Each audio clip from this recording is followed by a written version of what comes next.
Assalamualaikum warahmatullahi wabarakatuh. Perkenalkan, nama saya Azhara Dwi Suganda dengan NIM 24002008. Pada kesempatan kali ini saya akan membahas tentang batasan dan fungsi komunikasi nonverbal.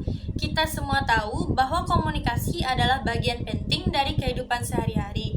Namun tidak semua komunikasi dilakukan secara verbal, yaitu melalui kata-kata. Seringkali kita menggunakan komunikasi nonverbal, bahasa tubuh, ekspresi wajah, gestur tangan, dan bahkan pada suara untuk menyampaikan pesan. Komunikasi nonverbal seringkali dianggap lebih jujur karena sulit untuk memalsukan reaksi-reaksi nonverbal dibandingkan kata-kata.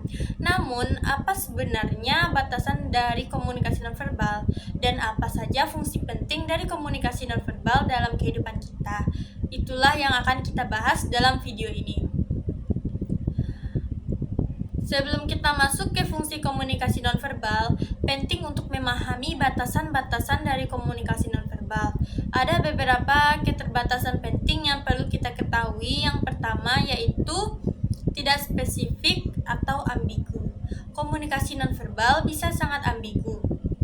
Sebuah gestur atau ekspresi wajah bisa memiliki banyak arti yang berbeda, tergantung pada konteks dan budaya. Misalnya, senyuman bisa menandakan kebahagiaan, tapi juga bisa digunakan untuk menutupi rasa gugup atau bahkan manipulasi. Contohnya saja, jika seorang tersenyum, kita mungkin berpikir mereka bahagia. Namun, senyuman tersebut bisa juga berarti bahwa mereka sedang berusaha menutupi perasaan tidak nyaman. Yang kedua, dipengaruhi oleh konteks dan budaya. Komunikasi nonverbal berbeda antar budaya. Apa yang dianggap sopan atau ramah di budaya mungkin dianggap kasar atau tidak sopan di budaya lain. Misalnya, kontak mata langsung bisa dianggap sebagai tanda kepercayaan diri di budaya barat, tapi tidak dianggap sopan di beberapa budaya timur. Contohnya saja, di beberapa negara Asia, mengangguk mungkin berarti Anda memahami sesuatu. Tapi di negara-negara barat, anggukan bisa lebih spesifik sebagai tanda setuju.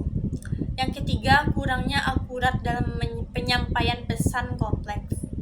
Komunikasi nonverbal tidak bisa menyampaikan pesan yang rumit atau detail dengan baik. Sebagai contoh, kita mungkin bisa menunjukkan rasa suka dengan gerakan tubuh, tapi untuk memberikan instruksi yang jelas atau menjelaskan ide yang kompleks, komunikasi verbal lebih efektif. Contohnya saja, ketika ingin mengungkapkan rasa kasih sayang, kita bisa melakukannya dengan pelukan. Tetapi jika ingin menjelaskan cara menggunakan alat atau proses teknis, kita membutuhkan kata-kata.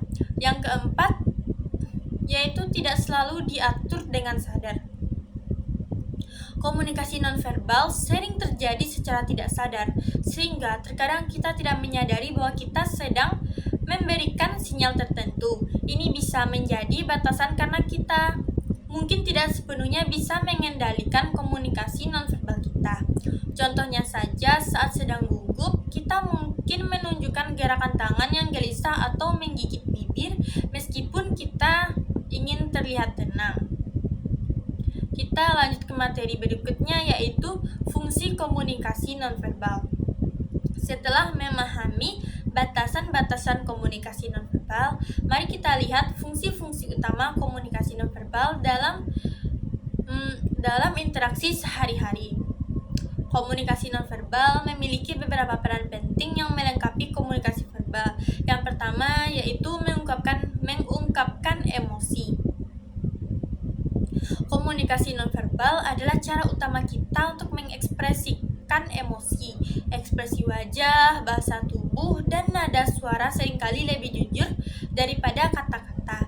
Bahkan jika seseorang mengatakan mereka tidak marah, tapi ekspresi wajah mereka menunjukkan sebaliknya, kita cenderung lebih mempercayai komunikasi nonverbal. Contohnya saja, ekspresi wajah seperti tersenyum, cemberut, atau mengerutkan kening bisa memberikan informasi penting tentang perasaan seseorang. Kedua yaitu melengkapi atau mengulang komunikasi verbal. Komunikasi nonverbal bisa melengkapi komunikasi verbal dengan menambahkan nuansa nuansa dan kejelasan.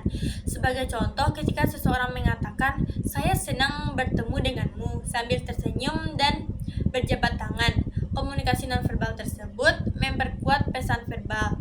Contoh, saat mengatakan "sampai jumpa", melambaikan tangan, menambah makna dari pesan verbal tersebut. Yang ketiga yaitu menggantikan komunikasi verbal. Dalam beberapa situasi, komunikasi nonverbal dapat menggantikan komunikasi verbal.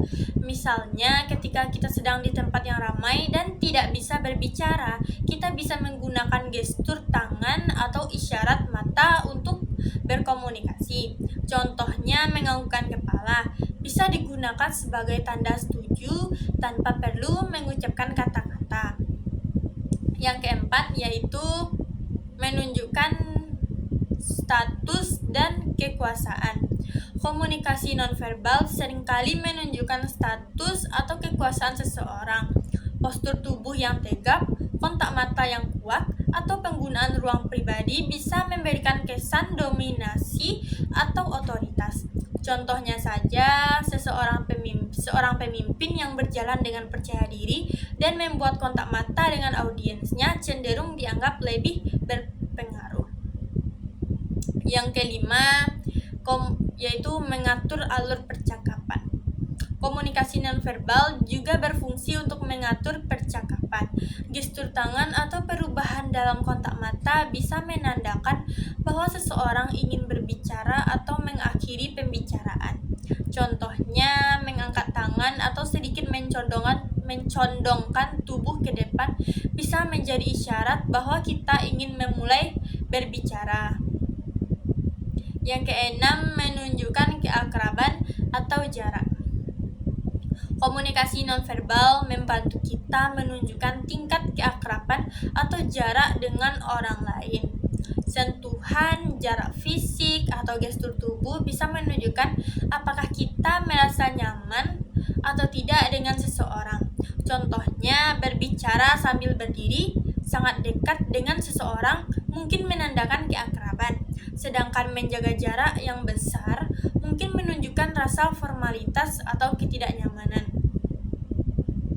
Komunikasi nonverbal memiliki batasan seperti tidak spesifik dan dipengaruhi oleh konteks budaya, serta tidak bisa digunakan untuk menyampaikan pesan yang kompleks. Namun, komunikasi nonverbal juga memiliki fungsi yang sangat penting dalam interaksi sehari-hari, seperti mengungkapkan emosi, melengkapi komunikasi verbal, menggantikan kata-kata, serta menunjukkan status dan keakraban. Dengan memahami peran penting dari komunikasi nonverbal, kita bisa menjadi komunikator yang lebih efektif dan responsif terhadap sinyal-sinyal yang diberikan oleh orang lain. Terima kasih sudah menonton. Semoga informasi ini bermanfaat dan bisa membantu kita semua menjadi lebih sadar akan pentingnya komunikasi nonverbal dalam kehidupan sehari-hari. Sampai jumpa pada kesempatan berikutnya. Wassalamualaikum warahmatullahi wabarakatuh.